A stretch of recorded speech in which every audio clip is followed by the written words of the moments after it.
Okay, अभी मैं वापस स्टार्ट करता हूँ यार। आप सब लोग है ना, सब लोगों को रिक्वेस्ट है, कोई भी बहुत सारा देखो इसमें है ना लाइव चैट है, तो चैट में लोग डालिए ताकि जो लोग नए ज्वाइन होते जाते हैं उसको पहले ही चैट यही दिखे कि अपना आवाज म्यूट कर दीजिए ऐसा। तो सब लोग अपने चैट डालते जाइए, ठीक है। अभी मैं थोड़ा जल्दी स्टार्ट करता हूँ क्योंकि मुझे भी अभी दो घंटे में ये फिनिश करने का मैं ट्राई करेगा, वरना तीसरा सेशन ना लेना पड़े। कल हमने बहुत सारा कुछ, हमने आधा भी नहीं, 3-4 पेज किया था, आज हम उसके आगे बढ़ेंगे।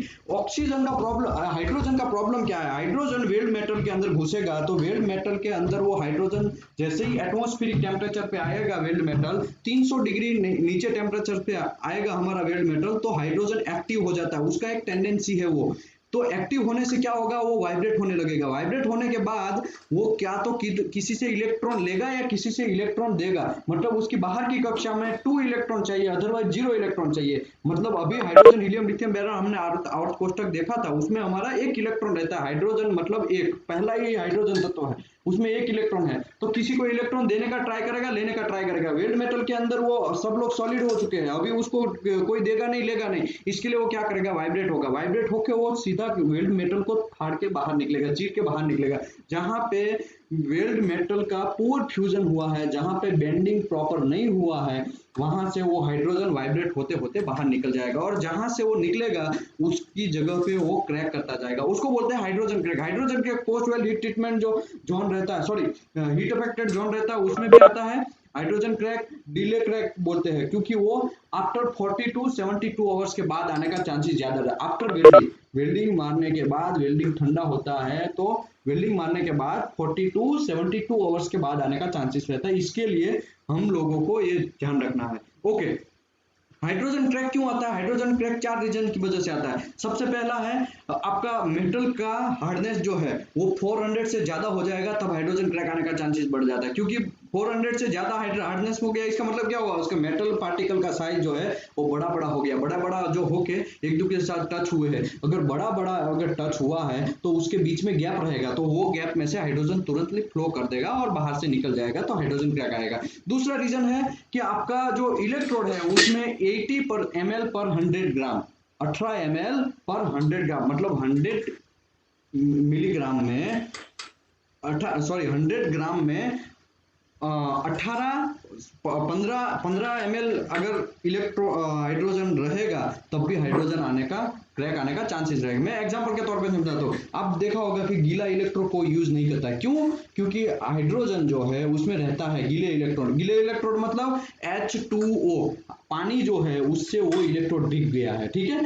तो पानी का मतलब H2O है, तो पानी का H2O, तो H तो है ना उसमें, हाइड्रोजन तो है ना, वो लेंथ बड़े ज्यादा टेम्परेचर जाएगा वेल्डिंग मारते मारते, उस टाइम पे वो एक दूसरे अलग हो जाएंगे, ऑक्सीजन अलग हो जाएगा, हाइड्रोजन अलग हो जाएगा, फिर हाइड्रोजन क्या करेगा, उसके अंदर बैठ जाएगा। तो कहने का मेरा मतलब ये है कि 100 ml में 15 ग्राम, सॉरी 100 ग्राम में 15 ml तक हाइड्रोजन रहेगा तो ठीक है, वरना ज्यादा रहेगा तो हाइड्रोजन क्रैक आने का चांसेस ज्यादा रहता है। अभी एक तीसरा रीजन ये है कि उसमें ट्रेस, देखो ये सब मैं डेप्थ में करवाया है ऑलरेडी, मैं इसके लिए थोड़ा इसको ओवरचुअली बात कर लेता हूँ। इसका मतलब मैं ये नहीं है कि 18 ml तो 15 ml जो 100 ग्राम में 15 ml रखना है, उसका कंट्रोल कैसे करना, उसका भी कंट्रोलिंग के अलग अलग सिस्टम है, वो भी मैं आगे आएगा, इसमें आएगा तो मैं समझाएगा कि भाई कैसे करना है उसको कंट्रोल, प्री हीटिंग कैसे करना है, क्यों प्री हीटिंग करते हैं, हाइड्रोजन क्रैक नहीं आने का कैसे चांस होता है, वो सब आएगा तो करवाएगा। लेकिन अभी एक तीसरा रीजन बोल देता हूँ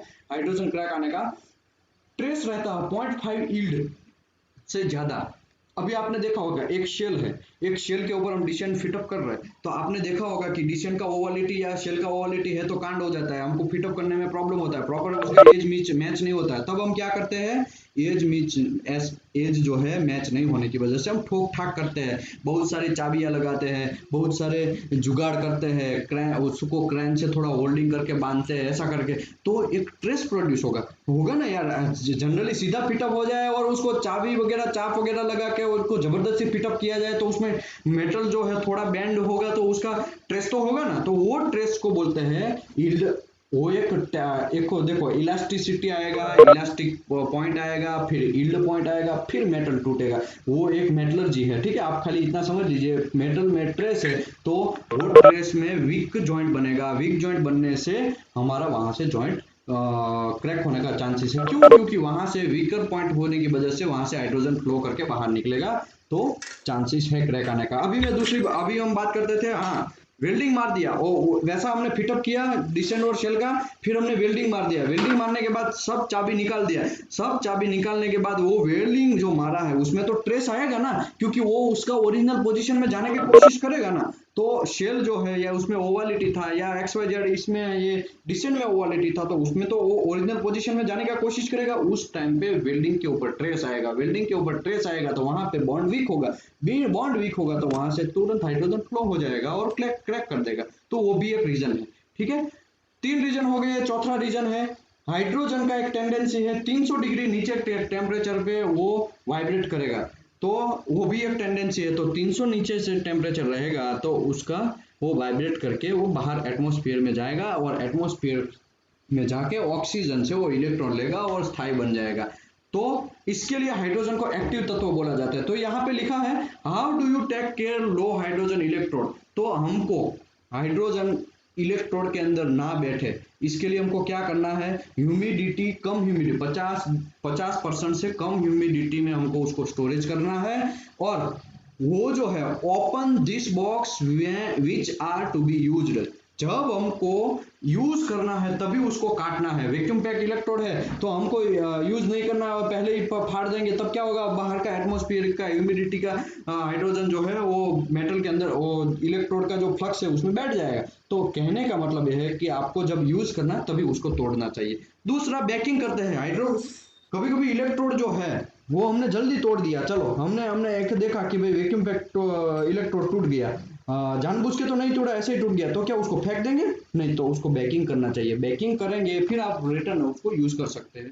कोड उसके बारे में हमने 5.01 5.1 में सेक्शन 2C में समझाया था, पूरा डिटेल में 2 घंटे तक इसी के बारे में लेक्चर लिया था। तो मेरा कहने का मतलब ये है कि आपको बेकिंग करना चाहिए, बेकिंग के बाद स्टोरेज करना चाहिए, स्टोरेज के बाद इलेक्ट्रोड वेल्डर को देने चाहिए। ठीक है, अभी हम आगे बढ़ते हैं। दूसरा यहाँ पे क्वेश्चन है, excessive heat input attribute the what the poor welding techniques X during SMAW process. SMAW के लिए एक्सेसिव जो हीट इनपुट है कब होता है, तो हमें आपको बोल देता हूं, जब हम वीविंग ज्यादा करते हैं। हमने देखा होगा कभी कभी बहुत सारे डब्ल्यूपीएस में लिखा है कि भाई वीविंग जो है 3 टाइम्स ऑफ इलेक्ट्रोड डाया और 4 टाइम्स ऑफ फिलर डाया, उससे ज्यादा नहीं लेना चाहिए। उसका रीजन क्यों है? उसका रीजन ये है कि उसमें अगर वीविंग अगर हम ज्यादा कर देंगे तो कांड हो जाएगा heat input. Increasing heat input is the supplementary variable in each process. तो मेरा कहने का मतलब है सप्लीमेंट्री प्रोसेस होने की वजह से अगर हीट इनपुट बढ़ जाएगा तो इम्पैक्ट प्रॉपर्टी जो आपका है मैकेनिकल में इम्पैक्ट प्रॉपर्टी आता है, वो प्रॉपर्टी पे ऊपर इफेक्ट पड़ेगा। इसी के लिए हमको वीविंग ज्यादा नहीं करना चाहिए। वो सब चीज कहाँ लिखा है? सेक्शन 9 409.1 में लिखा है, उसमें 4 फॉर्मूला दिया है। Heat input is equal to current voltage into 16 divide by travel speed into 1000। फिर heat input is equal to wavelength into thickness, heat input is equal to LWL by 100, ऐसा करके बहुत 3-4 फॉर्मूला दिया है। और सब फॉर्मूला कोई भी हम यूज करके हम हीट इनपुट कैलकुलेट कर सकते हैं। जनरली हमारा वीव विड्थ बढ़ जाता है, वीविंग बढ़ जाता है, तो हीट इनपुट बढ़ जाने का चांसेस रहता है। ठीक है, दूसरी बात, ट्रैवल स्पीड अगर स्लो है, स्लो ट्रैवल स्पीड है, तो क्या हुआ, इसका मतलब क्या हुआ, वेल्डर धीरे धीरे धीरे धीरे वेल्डिंग जा रहा है, तो क्या होगा, ट्रैवल स्पीड उसका स्लो हो रहा है, उसकी वजह से एक ही जगह पे ज्यादा हीट जनरेट हो रहा है, उसका मतलब ये हुआ। तो उसी की वजह से भी हीट इनपुट बढ़ने का चांसेस बढ़ता है, ज्यादा होता है। तो हमको ट्रैवल स्पीड थोड़ा ज्यादा रखना चाहिए और वीविंग कम करना चाहिए। ओके, दूसरी बात, एसएस का फिलर जो है उसका, एसएस का फिलर की मैं बात कर रहा हूँ, एसएस का फिलर का जनरली लोग हीट इनपुट जो है, सॉरी वीविंग है, वो 3 टाइम्स ऑफ फिलर डाया रखते हैं, ताकि, लेकिन कार्बन स्टील जो है उसका वीविंग जो है वो 4 टाइम्स ऑफ फिलर डाया रखते हैं। ठीक है, तो फिलर की मैं बात कर रहा हूँ, इलेक्ट्रोड का तो 3 टाइम्स ऑफ इलेक्ट्रोड डाया ही है। ठीक है, मैं एसएस का फिलर की अगर बात करूं तो एसएस का फिलर जो रहता है उसमें ऐसा होता है। ओके, अभी हम और आगे बढ़ेंगे। हाँ, कहाँ थे हम, हीट इनपुट के बारे में। हाँ, तो हीट इनपुट जो है उसमें दूसरा भी एक आपको ज्यादा है,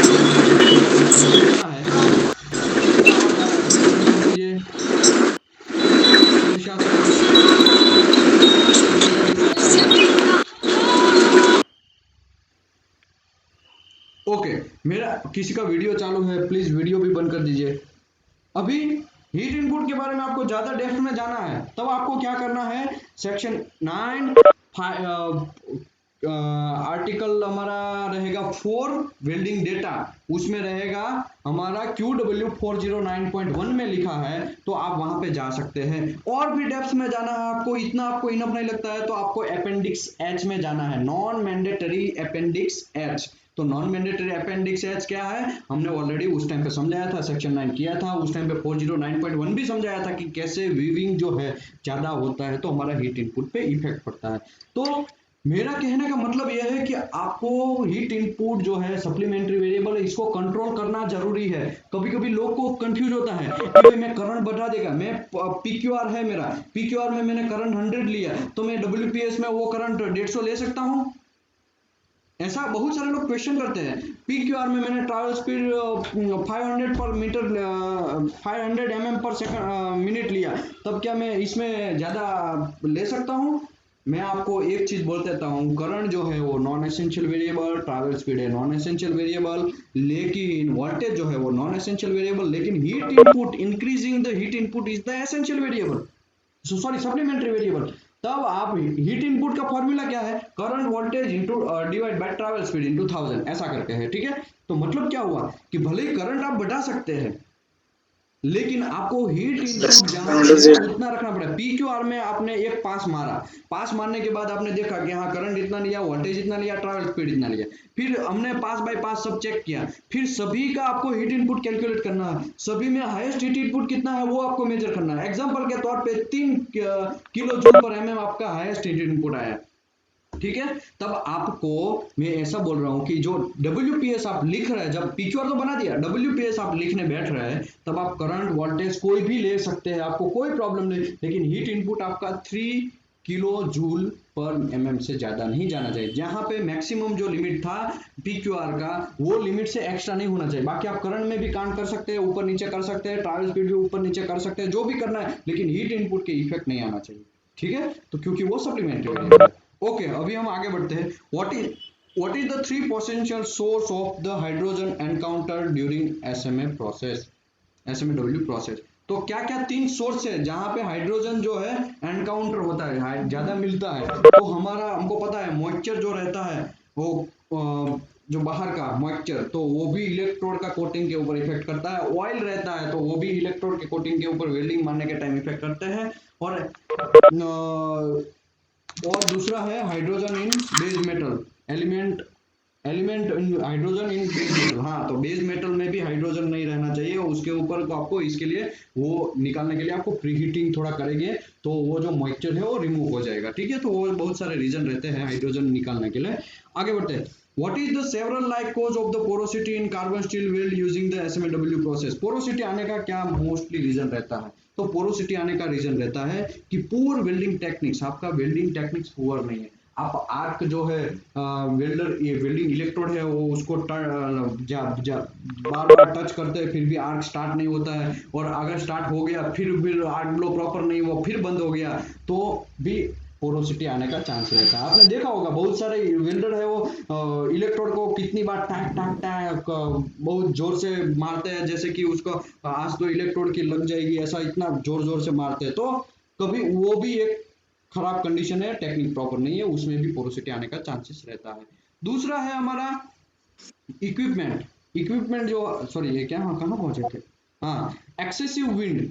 देखो बहुत सारा इसके बारे में रिसर्च हुआ है, रिसर्च होने के बाद ये पता चला है कि अगर आपका एक्सेसिव विंड, विंड जो स्पीड है आप हवा में मार रहे हैं विंडिंग, तब पोरोसिटी आने का चांसेस है। तो हवा कितना होना चाहिए, हवा जो है, एयर जो है, विंड जो है, उसका फ्लो कितना होना चाहिए, तो 2.2 मीटर पर second, otherwise 8 kilometre per hour, ठीक है। इतना एक जनरल, देखो यहाँ पे मैं कोड की बात नहीं कर रहा हूं अभी, कोड का आपको देखना है तो सेक्शन 2C में भी लिखा है, सेक्शन 2C के बाद आपको दूसरी जगह भी लिखा है आपके यहाँ पे क्या बोलते हैं, सेक्शन 9 जो है उसमें भी विंड का लिखा है, ठीक है। तो आप वहां पे देख सकते हैं, लेकिन सेक्शन 2C में भी ये सब ये पॉइंट आया था, तो हमने समझाया था विंड कितना होना चाहिए, वहां पे भी एक अलग से लिखा है, वहां पे 10 लिखा है, 10 किलोमीटर पर, अदरवाइज 4 मीटर पर सेकंड ऐसा करके। यहाँ पे मैं ऐसा बोल रहा हूँ, अच्छा सा इंजीनियर वही है कि आपका वेल्डिंग जो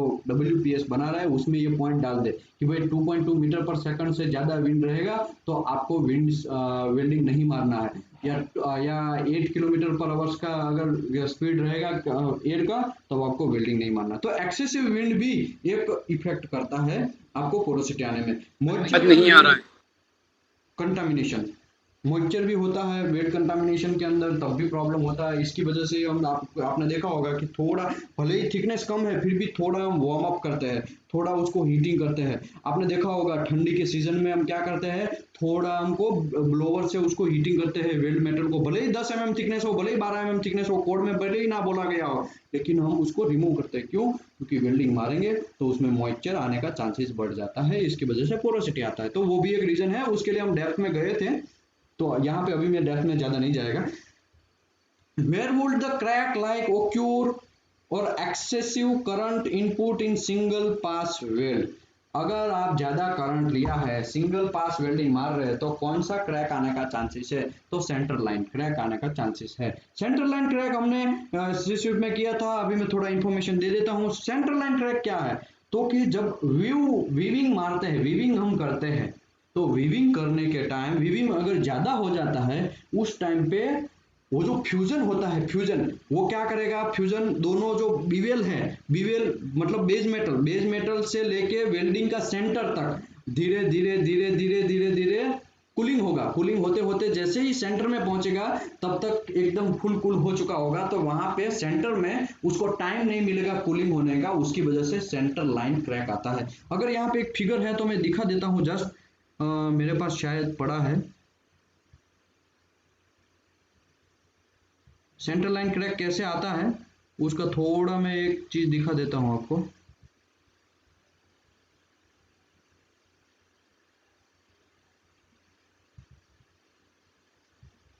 सेंटर लाइन क्रैक आने का खाली एक ही रीजन नहीं है, वो विड्थ नेरो, जो आपका ग्रूव जो है एकदम डेप्थ में होगा और आपका वीविंग है एकदम ज्यादा होगा, तब भी आपको सेंटर लाइन क्रैक आने का चांसेस रहता है। और दूसरा सल्फ्यूरिक जो सल्फर है, जो सल्फर रहता है, वो सल्फर इंप्यूरिटीज, फॉस्फोरस इंप्यूरिटीज, वो सब इंप्यूरिटी भी क्या करती है, एकदम आपने देखा होगा वेल्डिंग मारते हैं तो वेल्डिंग का जो टॉर्च है, अब GTAW की बात करते हैं, अगर GTAW मारते हैं तो आपने देखा होगा जो कुछ रस्ट है वो टॉर्च के आगे आगे आगे आगे फ्लो करते हैं, तो वो भी एक सेंटर लाइन क्रैक आने का चांसेस रहता है। इसको बोलते हैं सॉलिडिफिकेशन क्रैक और सेंटर लाइन क्रैक,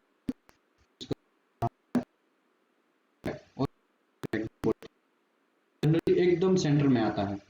ठीक है, दिख रहा है आपको? मैं ऐसे ही दिख रहा है, मैं आगे बढ़ता हूँ, कोई ज्यादा फिर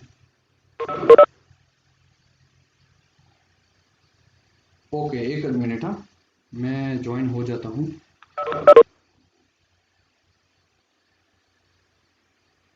तो सेंट्रल लाइन ट्रैक आप लोगों को दिख रहा है, उसमें सल्फर इंप्यूरिटीज रहेगा, तो और खाली सल्फर का ही मैं नहीं बात कर रहा हूँ, उसमें फॉस्फोरस इंप्यूरिटी है वो भी अगर रहेगा तब भी चांसेस है क्रैक आने का।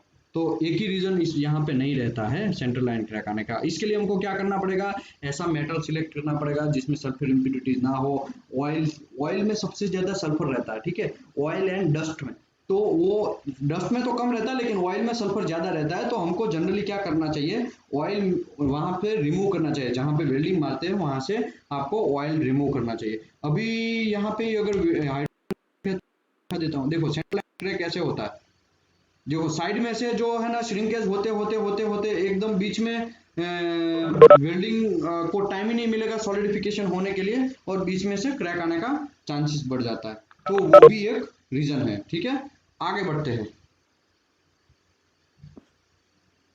अरे यार कहाँ थे? ओके, सेंट्रल लाइन क्रैक सबसे ज्यादा, सेंट्रल लाइन क्रैक सबसे ज्यादा आने का रीजन है सल्फर, जो इसका वेट कम रहता है, वो इम्प्यूरिटीज है। ओके, अभी है indication which unique penetration testing, indication with unique with liquid penetrant testing are easily seen if the surface has been properly by grinding prior to the test। गलत है। क्यों? अभी क्वेश्चन क्या है मैं बोलता हूँ कि जब आपको इंडिकेशन फाइंड करना है तो वहां पे ग्राइंडिंग मार के फिर करेंगे, अथरवाइज वहां पे पहले ग्राइंडिंग मारा हुआ है वहां पे आप डीपी करेंगे तो क्या इंप्योरिटीज आपको लिक्विड पेनिट्रेंट टेस्ट में जल्दी से मिलेगा, वो डिसकंटिन्यूटी मिलेगा? तो गलत है, क्योंकि जब आप ग्राइंडिंग मार रहे हैं तो उससे क्या होता है, इससे कांड ये होता है कि जहां पे सरफेस खुला हुआ है वहां ग्राइंडिंग जो है लेप कर देता है, वो वहां पे वो जो डिसकंटिन्यूटी को ऊपर से ग्राइंडिंग चलाएंगे तो उसको बंद करने का चांसेस ऐसा होता है। देखो ऐसा होता है, ठीक है। तो इसके लिए हमको जो लिक्विड पेनिट्रेंट टेस्ट है उसका मेन प्रिंसिपल क्या है? लिक्विड पेनिट्रेंट टेस्ट का मेन प्रिंसिपल है हमारा क्या बोलते हैं उसको, डेप्थ में जो घुसता है, हमने समझाया था कैपिलरी एक्शन। कैपिलरी हाँ एक्शन। Capillary action. देखो कैपिलरी एक्शन की वजह से वहां पे प्रॉब्लम आता है। कैपिलरी एक्शन नहीं हो पाएगा, क्यों? क्योंकि ग्राइंडिंग हम मारेंगे तो वो बफ हो जाएगा, बफ होके मतलब वो जो उसका डिसकंटिन्यूटी है वो क्लोज हो जाएगा। एंड एक्चुअली उसको ओपन रहना चाहिए, लेकिन ग्राइंडिंग मारे तो क्लोज हो जाएगा, तो कैसे घंटा भी नहीं मिलेगा हमको लिक्विड पेनिट्रेंट टेस्ट में ये, ठीक है। आगे बढ़ते हैं। एनडीटी मेथड में वॉल्यूमेट्रिक एग्जामिनेशन कौन सा है जो कि हम जनरली यूज करते हैं? साउंड बीम पाथ यूज करते हैं। तो एक याद रखिए एक चीज, यूटी जो है वो साउंड वाइब्रेशन प्रिंसिपल के ऊपर पूरा यूटी होता है। जैसे कि पीटी है लिक्विड पेनिट्रेंट टेस्ट, वो कैपिलरी एक्शन के ऊपर हम पूरा काम करते हैं, वैसे यूटी जो है वो हमारा काम होता है वाइब्रेशन प्रिंसिपल के ऊपर, साउंड बीम वाइब्रेशन प्रिंसिपल ऊपर। और आरटी जो है वो हमारा रेडिएशन प्रिंसिपल, रेडिएशन कितना डेप्थ में घुसता है उसके ऊपर वो काम करता है, ठीक है। और एमटी वो मैग्नेटिक जो है, मैग्नेट जो रहता है उसमें मैग्नेटिक फ्लक्स प्रोड्यूस होता है, वो फ्लक्स को काटता है कोई डिसकंटिन्यूटी, तभी वो हमको वहां पे डिसकंटिन्यूटी मिलता है। तो वो तीनों का अलग अलग प्रिंसिपल है, उसके हिसाब से काम होता है। आगे बढ़ते हैं। After the rejection weld has been repaired and re-inspected and found acceptable, then देखो आपको after the rejected weld has been repaired and re inspection and found to be accepted, then क्या करना चाहिए आपको? तो आपको रिपोर्ट बनाना जरूरी है। मैंने इंडिया में देखा है, इंडिया में बहुत सारी कंपनी में इंस्पेक्शन करने में जब आप पहली बार जब फर्स्ट टाइम इंस्पेक्शन करते हैं तो चकाचक रिपोर्ट बनाते हैं, लेकिन जब वहां पे रिपेयर आता है तो रिपेयर आने के बाद वो रिपेयर अटेंड करते हैं तो उसका रिपोर्ट कोई बनाता नहीं, एकदम गलत है। रिपेयर आने के बाद आपको रिपोर्ट बनाना एकदम कंपलसरी है। अगर आप रिपोर्ट बनाएंगे तभी जाके हमको प्रॉपर गाइडेंस मिलेगा, प्रॉपर हम आगे बढ़ सकते हैं, ठीक है। तो इसी के लिए यहाँ पे रिपोर्ट बनाना बहुत जरूरी है। गल्फ कंट्रीज में तो क्या क्या होता है मैं आपको एक प्रोसीजर बोलता हूँ। रिपेयर आया, वेल्डिंग इंस्पेक्टर को मैनेजर बुलाता है, मीटिंग करता है, वेल्डर को भी बुलाता है, फॉरमैन को बुलाता है, और इसके नीचे जो पाइपिंग वाला है, पाइपिंग जो फॉरमैन है उसको भी बुलाता है। वेल्डिंग इंस्पेक्टर से लेके welding foreman, welder, piping foreman and piping fabricator, सभी को वहां पे बुला के मीटिंग करता है। एक सिंगल रिपेयर खाली पोरोसिटी आया है तब, और यहाँ पे चलता है यार, जाने दे उसको, मेरा फ्रेंड है यार, नेक्स्ट टाइम ध्यान रखेगा, ऐसा यहाँ नहीं चलना चाहिए। मीटिंग होना चाहिए, मीटिंग होने के बाद उसमें एक्चुअल डिसीजन लेना चाहिए, रूट कॉज फाइंड करना चाहिए कि भाई रिपेयर क्यों आया। वेल्डर को पूछा जाता है कि भाई तुम क्यों रिपेयर लाए, तुमको क्या प्रॉब्लम हुआ, तुम तो क्वालिफाई है, तुम ऐसा तुमने देखा क्यों नहीं, वेल्डिंग मारने के टाइम तुमने क्या देखा, और वेल्डिंग इंस्पेक्टर ने क्या चेक किया, रूट में रिपेयर आया तो वेल्डिंग इंस्पेक्टर ने रूट क्यों नहीं चेक किया, अगर एक्सेसिबल नहीं है तो उसको देखो 6 इंच का पाइप है, ठीक है, 6 इंच का पाइप में तो हम घुस तो नहीं सकते ना रूट चेक करने के लिए, तब क्या करना पड़ता है, उसको विंडो बोलते हैं, ऊपर से विंडो ओपन रखना पड़ता है वेल्डर को। जब वेल्डर रूट मारता है तो गल्फ कंट्रीज में क्या होता है, ऊपर विंडो थोड़ा खुला रखता है और वेल्डिंग इंस्पेक्टर को कॉल करता है, सर मेरा भाई विंडो मैंने ओपन रखा है, आप आ जाइए रूट चेक कर लीजिए, बाद में मैं आगे बढ़ेगा, ठीक है। अभी क्या होता है, वेल्डिंग इंस्पेक्टर आएगा, वहां पे ग्लास डालेगा, अगर पॉसिबल है तो, नहीं है तो आपको टॉर्च से वो पूरा रूट चेक करेगा। रूट चेक करने के बाद वेल्डर को बोलेगा कि टॉप साइड पे, ऑल टाइम टॉप साइड पे ही विंडो रहता है, तो वो विंडो क्लोज कर दो, चलो वेल्डिंग ऊपर मार दो, मार दिया, फिर जहां पे आपने चेक किया है वहां पे कोई रिपेयर आया तब प्रॉब्लम है, रूट में प्रॉब्लम आया तो तब आप वेल्डिंग इंस्पेक्टर को बोला जाएगा कि तुमने क्या चेक किया। अगर जहां विंडो के एरिया में, जहां पे ऊपर सबसे टॉप पोजीशन में 0 डिग्री की मैं बात कर रहा हूँ, 0 डिग्री पे थोड़ा खुला रखता है इंस्पेक्शन को चेक करने के लिए, वो जब क्लोज करता है और वो पोजीशन में आता है तो रूट कोज में डाला जाता है कि सर मैंने तो बराबर चेक किया था, लेकिन वो जो विंडो कंडीशन था उसमें वेल्डर ने प्रॉपर वेल्डिंग नहीं बनाया, तब पूरा दोस्त का टोपला आएगा वेल्डर वेल्डर के ऊपर और वेल्डिंग की बराबर लिया जाएगा। ठीक है, तो यहाँ पे ऐसा नहीं होता है, यहाँ पे तो मेरा फ्रेंड है जाने दो, ऐसा होता है, चलता है सब ऐसा होता है, तो ये गलत बात है। एक बार आप वेल्ड जॉइंट का रिपेयर मारते हैं और उसमें रिपेयर अटेंड करते हैं तो आपका क्वालिटी पुअर हो गया। आप क्वालिटी इंस्पेक्टर है, आपका रिस्पॉन्सिबिलिटी था, आपने चेक नहीं किया तो आप कंपनी के लिए कॉस्ट कंट्रोल नहीं कर पाए, कॉस्ट कंट्रोल भी नहीं कर पाए, क्वालिटी पे कंट्रोल नहीं कर पाए, तो आपका ड्यूटी आपने प्रॉपर परफॉर्म नहीं किया। तो वो ये चीज देखना है, रिपेयर आता है तब आपको पूरा A to Z 100% विटनेस करना है। वेल्डिंग जॉइंट अगर आप 100% विटनेस नहीं करेंगे, एग्जांपल के तौर पे चलो डी कैटेगरी का पाइपलाइन है, ठीक है, कोड में बोला है कि आपको 10% या रैंडम चेक करना चाहिए डी कैटेगरी पाइपलाइन, लेकिन कोई उसका जो स्पेसिफिकेशन है उसमें लिख दिया कि वही 100% चेक करना चाहिए, तो वो 100% करना है, लेकिन स्पेसिफिकेशन में नहीं लिखा है, इसने बोला एज पर कोड करो, कोड बोलता है 10% या फिर अपने हिसाब से रैंडम इंस्पेक्शन करो, आपने रैंडम इंस्पेक्शन किया, रिपेयर नहीं आया तो ठीक है, अगर रिपेयर आया तब क्या होगा, तब तो आप बोल सकते हैं सर वो तो रैंडम इंस्पेक्शन था मैंने तो नहीं किया, ठीक है कोई बात नहीं, फिर नेक्स्ट टाइम आपको वो जो रिपेयर अटेंड कर रहा है वहां पे खड़ा रहना पड़ेगा, 100% वो विटनेस करना पड़ेगा। तो कहने का मेरा मतलब ये है कि रिपेयर आता है तो आपको एकदम सीरियस हो जाना चाहिए। आगे बढ़ते हैं, जो पाइपिंग रहता है और ट्यूबिंग रहता है उसमें कौन सा टेस्ट मेथड यूज होता है हाई टेम्परेचर में, तो एडी करंट टेस्ट। ठीक है, आगे बढ़ते हैं, crater crack are most often in result of crater crack.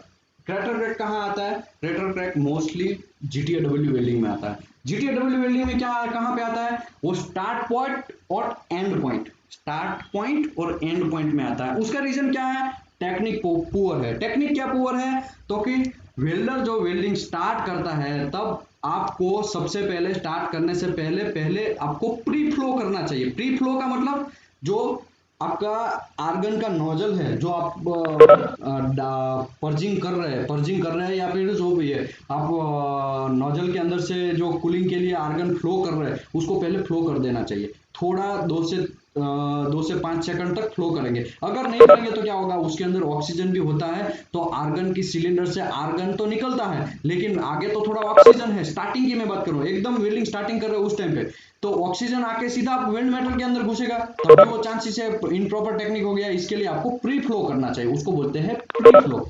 Okay, welding close करते हैं उस टाइम पे आपको पोस्ट फ्लो करना चाहिए, थोड़ी देर आपको कूलिंग करना चाहिए। वेल्ड सीधा ही टॉर्च को सीधा ऊपर नहीं ले लेना चाहिए, सीधा ही ऊपर ले लेते हैं टॉर्च तो क्या होता है, क्रैटर पाइप या क्रैटर क्रैक आने का चांसेस रहता है। उसका रीजन क्या है, क्योंकि जो हमने ऑलरेडी समझाया था जीटीएडब्ल्यू में क्रैटर पाइप क्रैटर क्रैक क्यों आता है। देखो क्रैटर क्रैक में जब वेल्डर हाथ लगाता है, जब वेल्डिंग मारता जाता है, जब एंड पॉइंट में तुरंत वेल्डिंग क्लोज करके फिर तुरंत हाथ हटाता है, तो जो लास्ट में उसने हाथ हटाया, वो टॉर्च हटाया, टॉर्च को हटाने के टाइम पे क्या होता है, वो जो पॉइंट है वहां पे उसको प्रॉपर कूलिंग नहीं मिला, उसको प्रॉपर कूलिंग नहीं मिला, इसके लिए वो क्या करेगा, धीरे धीरे धीरे धीरे स्लोली वो कोल्ड होगा और उसी की वजह से वहां पे बाहर का एटमोस्फियर धीरे धीरे कोल्ड हो रहा है। ठीक है, धीरे धीरे कोल्ड हो रहा है, उसके लिए आपने तो टॉर्च हटा दिया तो बाहर का एटमोस्फियर तुरंत उसके ऊपर इफेक्ट करेगा, ऑक्सीजन वहां पे लगेगा और क्रैटर पाइप या क्रैटर क्रैक आने का चांसेस रहेगा। तो वो भी एक रीजन है, इसके लिए आपको करना पड़ेगा वहां पे पोस्ट फ्लो। पोस्ट फ्लो का मतलब क्या है कि आप जब वेल्डिंग खत्म करते हैं फिर थोड़ी देर 5 से 8 सेकंड तक आपको वहां पे ऐसे ही टॉर्च रखना है, उसको हाथ हिलाना नहीं है, फिर धीरे से लेना है, तो उसका तब जाके आपको क्रैटर क्रैक आने का चांसेस कम है। यहाँ पे इनप्रॉपर टेक्निक लिखा है, तो इनप्रॉपर टेक्निक का मतलब ये होता है। आगे बढ़ते हैं, ड्रॉइंग ड्रॉइंग टेम्परिंग, ड्रॉइंग क्या लिखा है, ड्यूरिंग टेम्परिंग है यार, मेरा यार थोड़ा लैंग्वेज थोड़ा वो लिखने का वो गांधी जी जैसा है, थोड़ा आप समझ लीजिए। बहुत टाइम पहले 2016-17 में बनाया था। अभी during tempering as the temperature increase what is effecting. देखो टेम्परिंग क्या होता है, टेम्परिंग में आपको सबको बोला है टेम्परिंग का टेम्परेचर 350 से नीचे होता है। देखो 7 types of heat treatment process हो, post well heat treatment, annealing, martempering, austempering, उसके बाद हार्डनिंग, फिर नॉर्मलाइजिंग और ट्रेस रिलीविंग, ठीक है। वो मतलब उसमें भी एक दो में मिस कर गया होगा, लेकिन 7 टाइप्स के हीट ट्रीटमेंट प्रोसेस है, उसमें से ये एक है टेम्परिंग। टेम्परिंग किस में होता है? जनरली स्टेनलेस स्टील में होता है। जनरली, मैं जनरली बोल रहा हूँ, ठीक है। क्यों? क्योंकि स्टेनलेस स्टील में एक प्रॉब्लम है, क्या? क्रोम वाला। क्रोम का क्या प्रॉब्लम है? क्रोम 400 से 800 डिग्री के बीच में वो एक्टिव हो जाता है। जैसे मैं अभी पहले बोला कि हाइड्रोजन एक्टिव किस में होता है? 300 से नीचे डिग्री में एक्टिव होता है, वैसे ही क्रोम 400 से 800 डिग्री में एक्टिव होता है। तो उसी की वजह से हम 400, अभी देखो एनिलीन, हम स्टेनलेस स्टील में एनिलीन होता है 1100। अभी मैं फिगर ही दिखा देता हूं आपको, तभी आपको थोड़ा ज्यादा इंफॉर्मेशन मिलेगा। Post well heat treatment, okay. तो आप स्टेनलेस स्टील में जनरली एनिलीन होता है, टेम्परिंग होता है, टेम्परिंग होता है, और पोस्ट टेम्परिंग भी स्टेनलेस स्टील में होता है, ठीक है। और क्विंचिंग, क्विंचिंग भी स्टेनलेस स्टील में होता है। अभी फिगर खुलेगा तो मैं आपको दिखाएगा। देखो, आपका एक ही पर्पज होना चाहिए स्टेनलेस स्टील में कि क्रोम जो है उसको 400 से 800 डिग्री के में टेम्परे मेटल को रखना नहीं है। 400 से 800 डिग्री में मेटल को रखा तब एक सेंसिटाइजेशन का प्रॉब्लम आ सकता है, ठीक है। ये आपका हो गया एनिलीन, आपने देखा होगा। देखिए एनिलीन का डिग्री है 1050, 1050 से 1100 तक आप टेम्परेचर ले जाएंगे स्टेनलेस स्टील का, ठीक है। उसमें हीट ट्रीटमेंट होता है, उसकी मैं बात कर रहा हूँ। एनिलीन जब करते हैं इतना टेम्परेचर लेता जाए, फिर आप सडन फॉल करते हैं। पोस्ट वेल हीट ट्रीटमेंट में देखिए धीरे धीरे फॉल हो रहा है, देख रहे हैं यहाँ पे। नॉर्मलाइजिंग में आप देखिए धीरे धीरे फॉल हो रहा है। पोस्ट वेल हीट ट्रीटमेंट का चार्ट शायद नीचे रहेगा, हाँ यहाँ पे है ना चार्ट, हाँ देखिए अब धीरे धीरे फॉल हो रहा है, देख रहे हैं आप।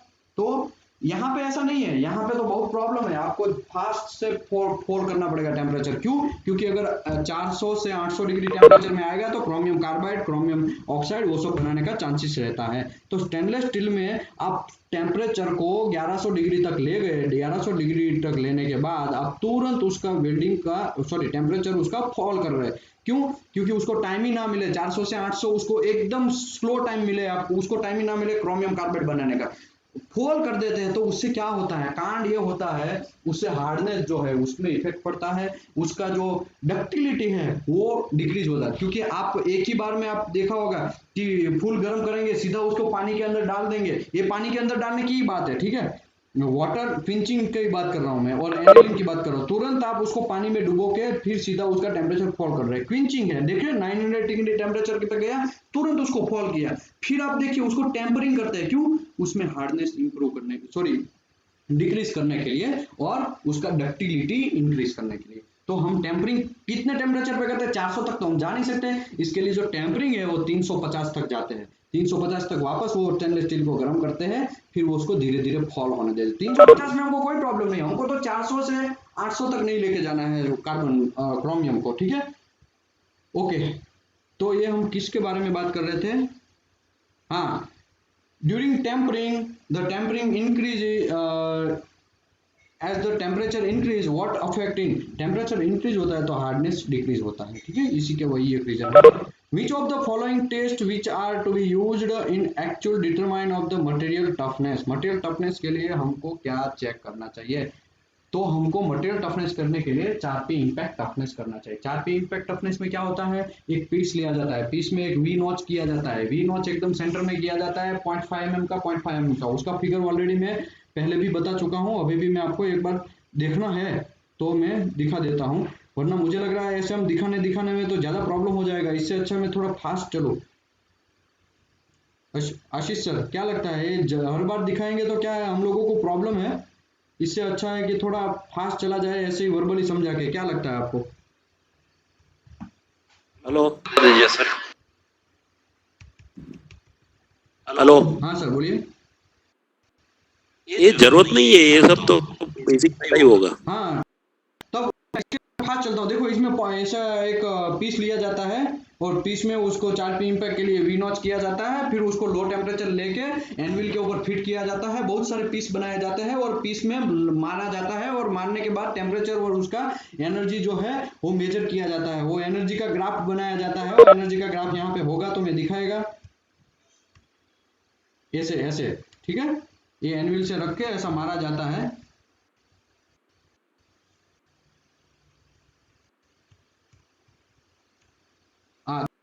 इस ग्राफ में, फिर उसका पूरा मेजर किया जाता है, फिर आप उसका इम्पैक्ट अपने चेक कर सकते हैं। तो यहाँ पे इसका आंसर है 4 इम्पैक्ट टेस्ट। ठीक है, आगे बढ़ते हैं। कैपिलरी एक्शन किस में होता है, तो कि पेनेट्रेंट टेस्ट में, डाई पेनेट्रेंट टेस्ट में कैपिलरी एक्शन का प्रिंसिपल यूज होता है। NDT techniques use in qualify accordance with, NDT techniques को कैसे क्वालिफाई करते हैं, NDT technique are usually qualified in accordance with ASNT SNT TC1A, जो हमने पूरा एक एक लाइन बाय लाइन समझाया लास्ट सेशन में कि SNT TC1A अभी लेटेस्ट आ गया 2016, उसमें बहुत सारा चेंज हुआ है। ठीक है, तो वो आप देखिए, उसमें आपको पता चलेगा। अभी आगे बढ़ते हैं। इफ कंटिन्यूअस रिजेक्टेड वर्क, मतलब वेल्डर का कंटिन्यूअस रिजेक्ट हो रहा है, तो आपको क्या डिसीजन लेना है, तो आपको वेल्डर इंस्पेक्टर को सिंपल एक करना है कि वेल्डिंग इंस्पेक्टर को उसको रिक्वालिफाई करना है। ठीक है, शील्डिंग गैस और जीएमएडब्ल्यू में कौन कौन से यूज होते हैं, तो कार्बन, CO2, आर्गन और हेलियम। कार्बन कहाँ यूज होता है, जहां पे हमको डेप्थ पेनिट्रेशन में जाना है वहां पे कार्बन यूज होता है। कार्बन ऑक्साइड यूज होता है। आर्गन जो है वो मीडियम है, और हीलियम जो है वो ठंडे प्रदेश है, जैसे कि रशिया है, अमेरिका है, जहां पे टेम्परेचर कोल्ड रहता है, तो वहां पे हीलियम यूज किया जाता है। ठीक है, वहां हीलियम का एक खासियत मैं बोल देता हूँ, हीलियम थोड़ा कॉस्टली है, आर्गन थोड़ा कम कॉस्टली है, और CO2 और कम कॉस्टली है। ठीक है, हीलियम जल्दी से ठंडे प्रदेश में जल्दी मिलता है, आर्गन इंडिया जैसे एशियन कंट्री में ज्यादा मिलता है, और CO2 जनरली एशियन कंट्री में भी मिल जाता है। हीलियम का प्रॉब्लम यह है, हीलियम जो है वो थोड़ा वाटर है, इसके लिए वहां पे प्रॉब्लम होता है वेल्डिंग मारने में थोड़ा, इसके लिए इसमें आर्गन भी मिक्स किया जाता है, और आर्गन प्लस हीलियम ऐसा मिक्स करके वेल्डिंग मारा जाता है जीएमएडब्ल्यू का। CO2 का प्रॉब्लम यह है कि CO2 में जो है ना जल्दी, वो भी वाटर है, इसके लिए वहां पे स्पैटर आने का चांसेस बढ़ा रहता है। ठीक है, आगे बढ़ते हैं। In SMAW welding increase the arc length result. अगर अभी मैं बात कर देता हूँ GTAW, GMAW, SMAW, FCAW, SAW, सब का एक खासियत क्या है, कुछ कुछ इसमें कांस्टेंट वोल्टेज प्रोसेस है, कांस्टेंट करंट प्रोसेस है। तो कांस्टेंट वोल्टेज प्रोसेस किसको बोलेंगे, जहां पे आपका वर्कपीस टू आपका जो इलेक्ट्रोड है उसका डिस्टेंस फिक्स रहेगा, जैसे कि SAW आप देखिए, तो SAW में आपका वर्कपीस भी फिक्स रहता है, ऊपर से आपका जो टॉर्च है वो भी फिक्स रहता है। टॉर्च को ऊपर नीचे करना है तो कर सकते हैं, कोई बात नहीं, ड्यूरिंग बिफोर वेल्डिंग, लेकिन ड्यूरिंग वेल्डिंग आप जनरली क्या करते हैं, वो जो डिस्टेंस है 5 to 8 mm का वो फिक्स रखते हैं। मेरा कहने का मतलब वर्कपीस है, उसके ऊपर आप टॉर्च ऊपर से फिक्स कर देते हैं, मशीनिंग प्रोसेस है, SMAW है, GTAW है, SMAW है, FCAW है, और GMAW, वो सब चीज। ठीक है, अभी मैं ऐसा कैसे समझाता हूँ, एग्जाम्पल के तौर पे SMAW में आपने वो फिक्स कर दिया, वर्कपीस टू इलेक्ट्रोड का डिस्टेंस जो है वो फिक्स कर दिया, तो वहां पे वोल्टेज को कुछ जरूरत नहीं है। वोल्टेज का काम क्या है, वोल्टेज का काम ये है कि वो प्रोसेस को धक्का मारना, जो इलेक्ट्रोड का फिलर है, फिलर में से डिपोजिशन उसको धक्का मारना, वो धक्का मारेगा तभी जाके वो वेल्ड मेटल में गिरेगा ना, तो वोल्टेज का काम ही यही है, फोर्स लगाना, तो वो फोर्स लगाएगा। लेकिन यहाँ पे SAW में तो ये फिक्स है, तो यहाँ पे ज्यादा फोर्स लगाने की जरूरत नहीं है, उसको एक बार फिक्स 22 पे कर दिया, तब 22 वोल्टेज कर दिया तो वो एकदम चलता है, इसके लिए उसको बोलते हैं कांस्टेंट वोल्टेज प्रोसेस। ठीक है, तो SAW को कांस्टेंट वोल्टेज प्रोसेस बोलते हैं। FCAW में क्या होता है, FCAW में आप लोग जनरली टॉर्च रखते हैं, वो वेल्डर के हाथ में रहता है। ठीक है, टॉर्च अगर वेल्डर थोड़ा ऊपर करता है तो ऑटोमेटिकली वो मशीन में ऐसा सिस्टम रहता है कि वो जो फिलर है, उसमें फिलर है वो ऑटोमेटिकली थोड़ा ज्यादा निकल जाएगा, मतलब वो डिस्टेंस तो फिक्स ही रहेगा, 5 to 8 mm जो है वो तो फिक्स ही रहेगा, समझ रहे हैं ना। FCAW में आप थोड़ा हाथ दूर करते हैं काम के लिए तो बात फिलर ही ऑटोमेटिकली अंदर चला जाता है एक्स्ट्रा। ना। सर किसी का आवाज आ रहा है, प्लीज बंद कर दीजिए। रोटली चालते बनाओ रोटली। रमेश भाई, भाविन आपके भाविन भाई प्लीज आपका आवाज वॉइस बंद आ कर रहा है। दीजिए। गांधी सर उसको थोड़ा बोलिए सर प्लीज। ओके, अभी हम आगे बढ़ते हैं, कहां पहुंचे, FCAW में। FCAW में क्या होता है, वेल्डर के हाथ में टॉर्च रहता है। आप सोचेंगे कि SAW में तो समझ में आ गया, वो दोनों फिक्स है, लेकिन FCAW में क्या होता है, FCAW जिसने देखा है उसको ज्यादा पता होगा कि जब आप वेल्डिंग का टॉर्च ऊपर खींचते हैं तो ऑटोमेटिकली फिलर ज्यादा निकल जाता है, जितना ऊपर खींचते हैं उतना ही लेंथ का वो फिलर एक्स्ट्रा ज्यादा निकलता है, तो उससे वो डिस्टेंस जो है वो मेंटेन रहता है, वो ऑलरेडी जो उसका मशीन है उसमें फिक्स किया रहता है। ठीक है, इसके लिए भी उसको कांस्टेंट वोल्टेज प्रोसेस बोलते हैं। कांस्टेंट करंट प्रोसेस किसको बोलते हैं, जो SMAW, GTAW, मैं GTAW की बात करता हूँ। GTAW में क्या होता है कि भाई वेल्डर जो है वो टॉर्च पकड़ता है, उसका फिक्स तो रहता नहीं है, आगे पीछे हिलता रहता है, आगे पीछे चलना भी रहता है उसको वेल्डिंग मारने के टाइम, तो वो क्या करेगा, वो वर्क पीस टू उसका टॉर्च का जो आगे का फिलर है उसका डिस्टेंस है वो मेंटेन नहीं कर पाएगा। एक्चुअली उसको 5 mm मेंटेन करना चाहिए, 2 to 5 mm, लेकिन इतना इतना स्ट्रेंज, हम लोग भी हाथ में कभी कुछ वो पानी डालते हैं एक बॉटल में, तो हम भी बराबर प्रॉपर से दार से नहीं डाल पाते हैं, तो वो तो वेल्डिंग मार रहा है यार, वो कैसे डाल पाएगा, तो वो पॉसिबिलिटी बहुत कम है। मेरा कहने का मतलब 2 से 5 mm का डिस्टेंस मेंटेन करना बहुत प्रॉब्लमेटिक है। इसके लिए यहाँ पे क्या होता है, वोल्टेज अप एंड डाउन होता रहता है। अगर वेल्डर ने थोड़ा ऊपर हाथ खींचा तो वोल्टेज सडनली मशीन से बढ़ जाएगा, वो वेल्डर जो टॉर्च हो उसको थोड़ा टच करेगा, ज्यादा नजदीक जाएगा तो ये हमारा वर्क पीस के, तो वोल्टेज ऑटोमेटिकली लो हो जाएगा। ठीक है, तो वो कंडीशन वहां पे बनता है, तो वहां पे करंट फिक्स है और वोल्टेज वेरिएबल है, लेकिन एसएडब्ल्यू में वोल्टेज फिक्स है, करंट वेरिएबल है। इसके लिए किसी को करंट वोल्टेज प्रोसेस बोलते हैं, किसी को करंट कांस्टेंट करंट प्रोसेस बोलते हैं। कांस्टेंट करंट प्रोसेस को ड्रूपिंग कैरेक्टरिस्टिक भी बोलते हैं, कांस्टेंट वोल्टेज प्रोसेस को फ्लैट कैरेक्टरिस्टिक भी बोलते हैं। ये मैं इसके लिए बोल रहा हूँ, कोई लोग आईडब्ल्यू का एग्जाम दे रहा है उसको भी ये क्वेश्चन पूछ सकते हैं, कोई बिल्डिंग इंस्पेक्टर का एग्जाम दे रहा है उसको भी ये क्वेश्चन आ सकता है, इसके लिए मैं करवा रहा हूँ। आगे बढ़ते हैं, जीएमएडब्ल्यू में बहुत सारे ट्रांसफर होते हैं, 4 टाइप के ट्रांसफर होते हैं, पल्स ट्रांसफर, गोबल्यू ट्रांसफर और शॉर्ट सर्किट ट्रांसफर और ड्रूपिंग ड्रूपिंग ट्रांसफर, ऐसा करके कोई चार चार टाइप के ट्रांसफर है, तो आप देखिएगा उसमें ज्यादा यूज नहीं है, इसके लिए इसके ज्यादा बात नहीं कर। तो plane carbon steel, how the hardness and tensile is related. तो इन प्लेन कार्बन स्टील में हार्डनेस एंड टेंसाइल कैसे काम होता है, आपको एक मेटलर्जिकल फंडा बोल देता हूँ, high heat input low hardness, low heat input high hardness, ठीक है, high heat input low low toughness, high heat input low toughness और low heat input high hardness. ये फंडा याद रखेंगे आपका मोस्ट ऑफ प्रॉब्लम सॉल्व हो जाएगा। ठीक है, आगे बढ़ते हैं। Which of the following tests are judged in weld soundness. Weld soundness check करने के लिए हमको सीधा आपके माइंड में बैंड टेस्ट आएगा, क्योंकि निक बैंड टेस्ट में वेल्ड साउंडनेस हम अच्छी तरह से चेक कर पा रहे हैं, मैकेनिकल टेस्ट जो है उसमें साइड बैंड में भी टेस्ट कर पा रहे हैं, अगर एनडीटी की बात करें तो रेडियोग्राफी में भी हम अच्छी तरह से चेक कर पाएंगे। आगे 7018 electrode is exhibit which of the following characteristic. तो 7016 जो इलेक्ट्रोड है, लास्ट नंबर 6 आया, देखो 01 सेल्यूलोज, 2 3 4 रूटाइल और 5 6 और 8 वो जो है वो यहाँ पे लो हाइड्रोजन का, तो वहां 7016 लास्ट में 6 नंबर है, तो वो हो गया लो हाइड्रोजन, वो एसीडीसी। अभी एसीडीसी की मैं बात कर रहा हूँ, देखो जितना भी प्रोसेस है वो mostly AC positive, sorry DC positive, DC negative और एसी तीनों में चल सकता है। ठीक है, बंद कर दीजिए सर। ओके, अभी ऐसे में देखो जीटीएडब्ल्यू है एक अकेला अपवाद रूप प्रोसेस है, जिसका टॉर्च जो है, जो इलेक्ट्रोड का टॉर्च है उसको जनरली डीसी नेगेटिव में डाला जाता है। जीटीएडब्ल्यू ही एक ऐसा अपवाद है, बाकी मोस्ट ऑफ हम लोग जनरल लाइफ में यूज कर रहे हैं वो सबको डीसी प्लस पॉजिटिव में ही डाला जाता है। ठीक है, एसएमएडब्ल्यू बोलेंगे तो DC positive, FCW DC positive, GMAW DC positive, GTAW DC negative, एक ही एक अपवाद है। ठीक है, सब लोग, बहुत सारे लोगों को जैसे कि जीटीएडब्ल्यू है उसको एसी में भी यूज किया जाता है और एसएमएडब्ल्यू को भी एसी में यूज किया जाता है। ठीक है, आगे बढ़ते हैं।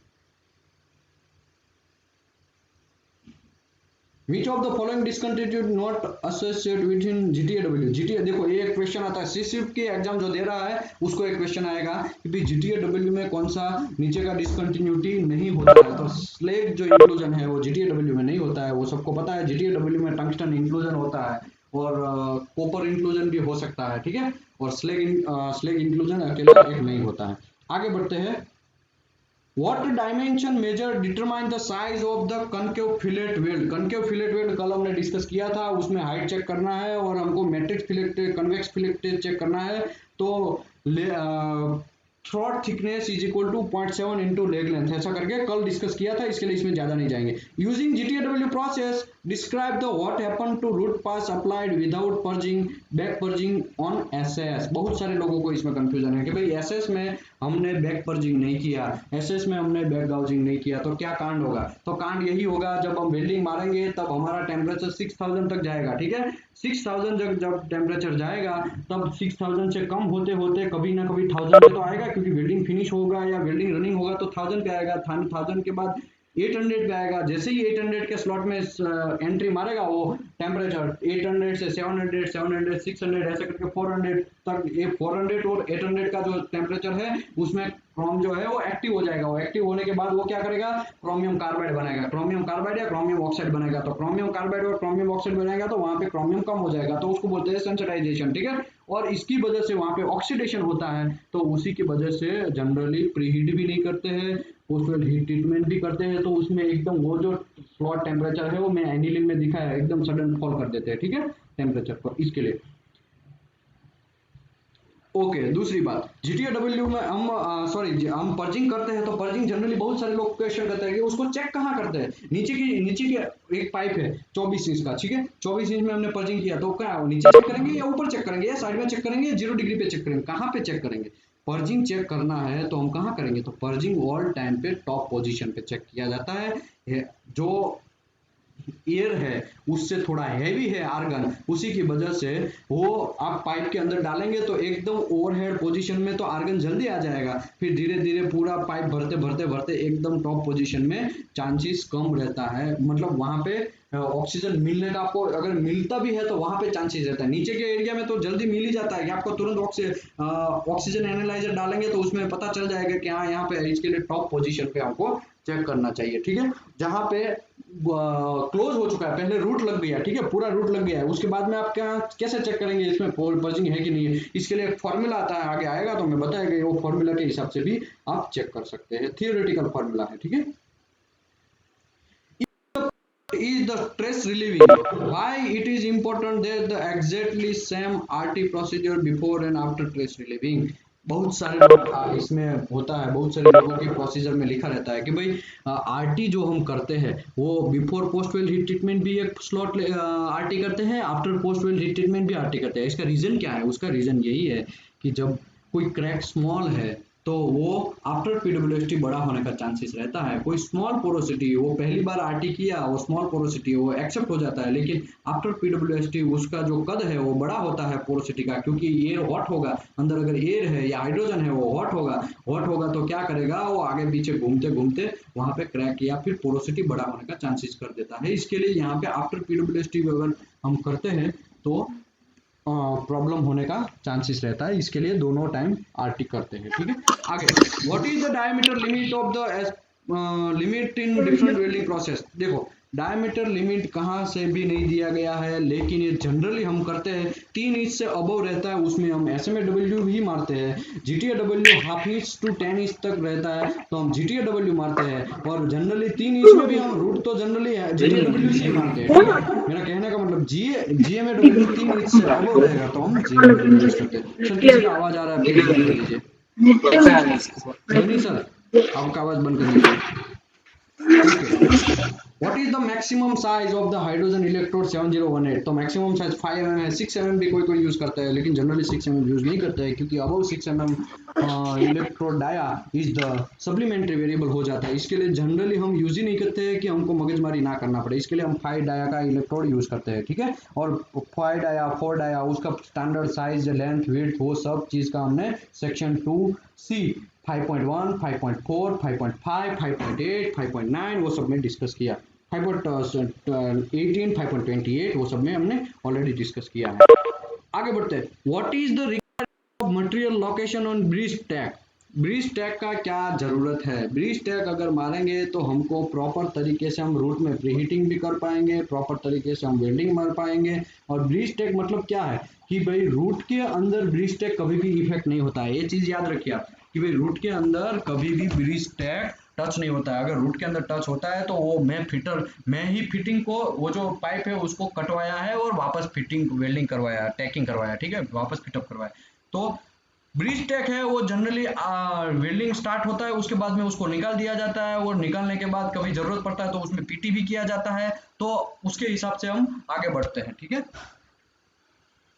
If the welder is qualified in 2G and 5G position, he qualified in all position. Obviously yes, he is qualified in all position because 1G position वाला flat position मार सकता है, 2G position वाला flat and horizontal position मार सकता है, 3G position वाला flat और वर्टिकल मार सकता है, और 4G पोजीशन है वो फ्लैट एंड ओवरहेड मार सकता है, और 5G पोजीशन है फ्लैट वर्टिकल एंड ओवरहेड मार सकता है। उसमें हॉरिजॉन्टल नहीं मार सकता 5G। अगर 2G में और 5G दोनों में मिक्स करेंगे तो फ्लैट वर्टिकल एंड ओवरहेड तो 5G मार ही पाता था, और 2G का फ्लैट एंड हॉरिजॉन्टल बट गया, तो फ्लैट तो ऑलरेडी है, इसके लिए हमको टेंशन नहीं है। 2G मतलब हॉरिजॉन्टल, तो हॉरिजॉन्टल पोजीशन मार पाएगा। तो अगर 2G और 5G पोजीशन में क्वालिफाइड होता है तो ऑल पोजीशन मतलब 6G position, 2G plus 5G is equal to 6G, ठीक है, वो आता है।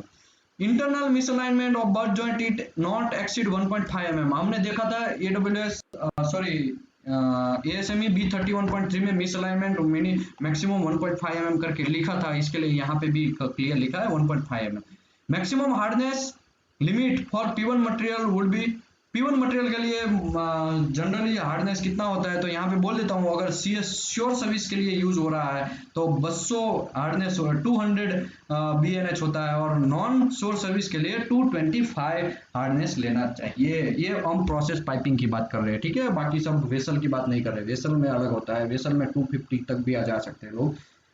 श्योर सर्विस नहीं है तो उसमें 200, और श्योर सर्विस श्योर सर्विस है तो 200 तक जाना है, नॉन श्योर सर्विस में 225 तक जाना है। जनरली ये लोग क्वेश्चन पूछ लेते हैं, जो लोग प्रोसेस पाइपिंग का इंटरव्यू देने जाते हैं उसमें क्वेश्चन पूछ लेते हैं, नो मेरा श्योर सर्विस है, उसमें आपको कार्बन स्टील है मटेरियल, तो आप कितना हार्डनेस मैक्सिमम तक लेंगे, तो आपको क्लियर बोलना है 200 BHN का मतलब देखो हार्डनेस 3 टाइप के होते हैं, एक ब्रिनल हार्डनेस, विकर हार्डनेस और रॉकवेल हार्डनेस, ठीक है। ब्रिनल हार्डनेस है वो बेस मेटल में भी यूज होता है और हीट अफेक्टेड जोन में यूज होता है, और ब्रिनल हार्डनेस का मैं ये बात कर लिया, लेकिन अभी रॉकवेल हार्डनेस है वो वेल्ड मेटल में भी यूज होता है और बेस मेटल में यूज होता है, और रॉकवेल दूसरा एक हार्डनेस बचा वो तीनों में यूज हो सकता है, ठीक है। ब्रिनल भी वैसे जनरली अभी मॉडर्न कंडीशन में जनरली सभी में यूज होता है। एक्सेप्टेंस क्राइटेरिया कहाँ दिया है, तो सेक्शन 8 डिवीजन 1 जो है उसमें अपेंडिक्स 4 है वो आरटी का क्राइटेरिया है, अपेंडिक्स 6 है वो एमटी का क्राइटेरिया है, अपेंडिक्स 8 है वो पीटी का क्राइटेरिया है, अपेंडिक्स 12 है वो यूटी का क्राइटेरिया है।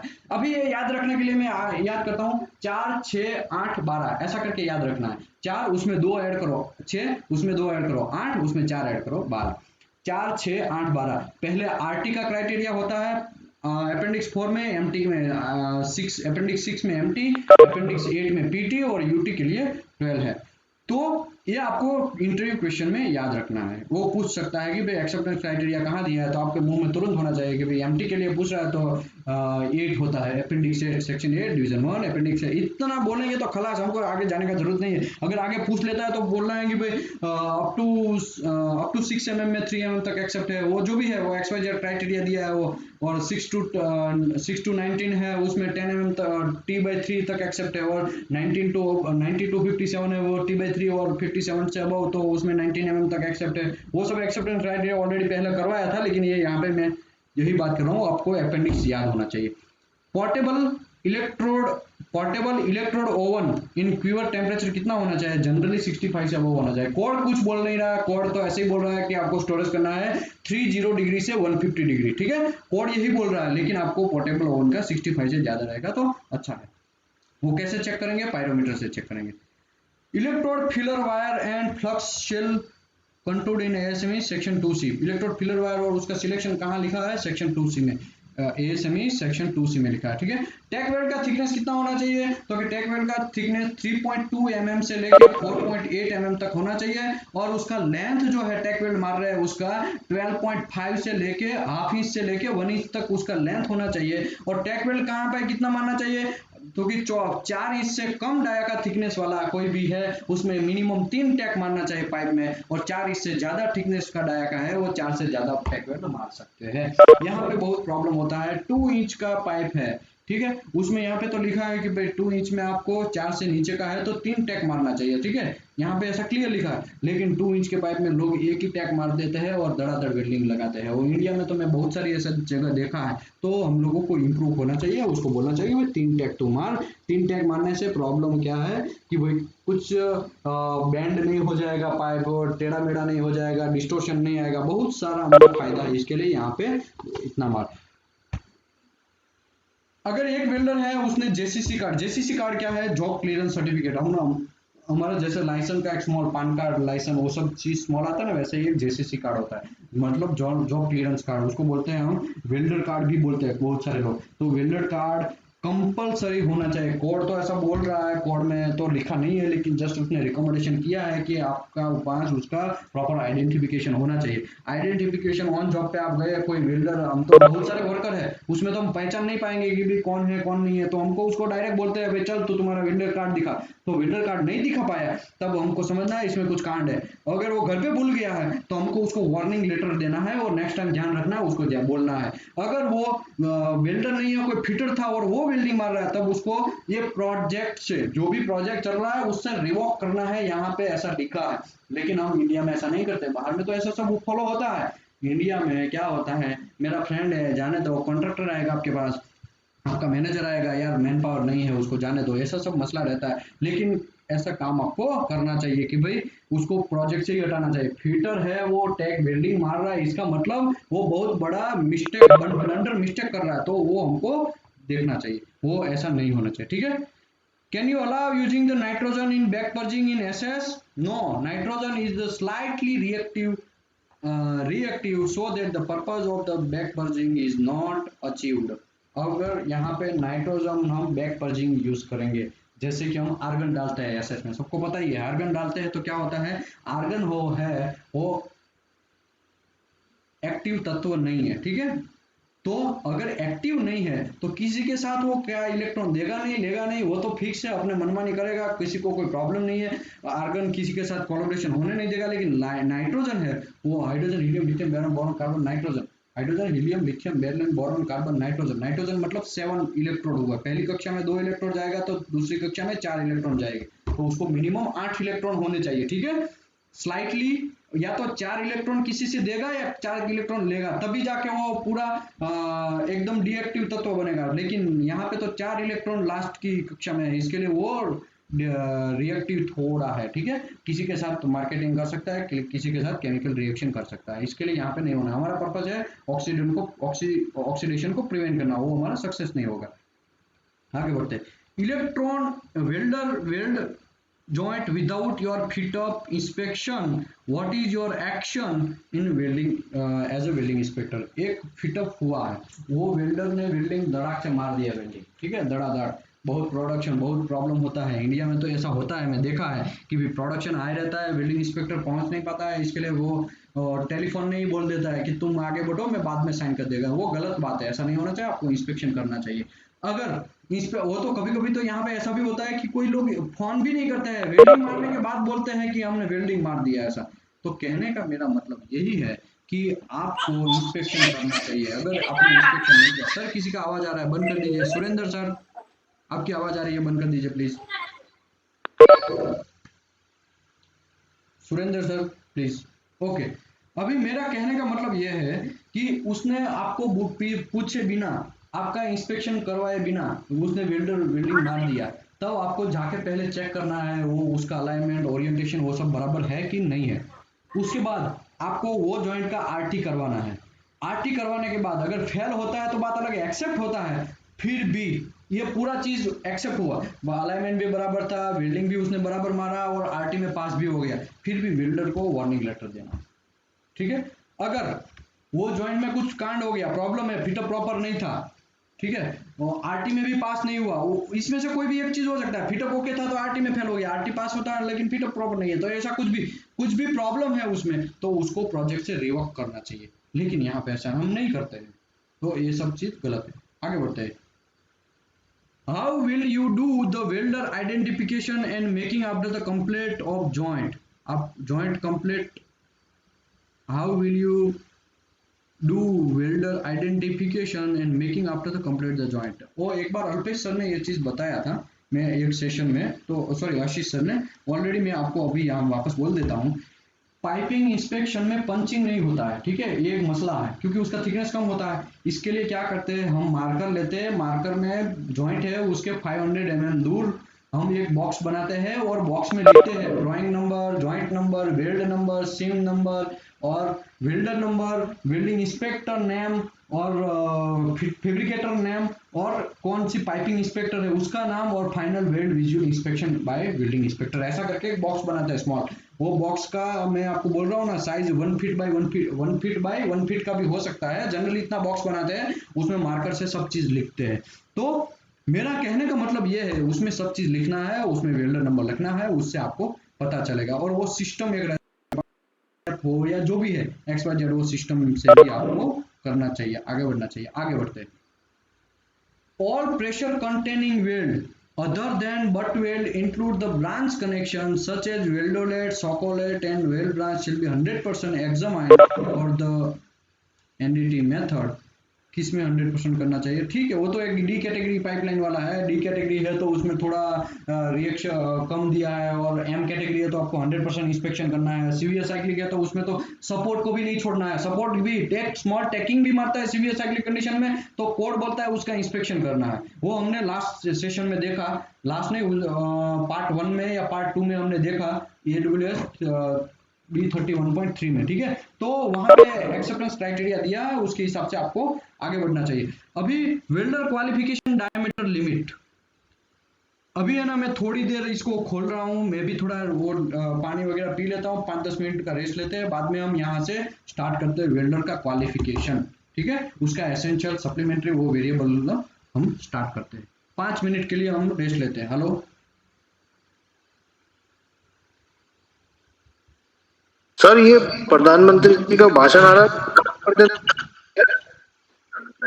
क्या हुआ सर? प्रधानमंत्री जी का भाषण आ रहा है ना, उसके बाद चालू कर तो कैसा रहेगा सर? वो कितने बजे भाषण है यार? वो 11 बजे से स्टार्ट है सर, अभी खत्म होने वाला है 5-10 मिनट में। हाँ, तो हम 10 मिनट रुकते हैं, बाद में स्टार्ट करते हैं, थोड़ी देर मैं भी रेस्ट ले लेता हूँ। 11 बजे से चालू। Okay sir.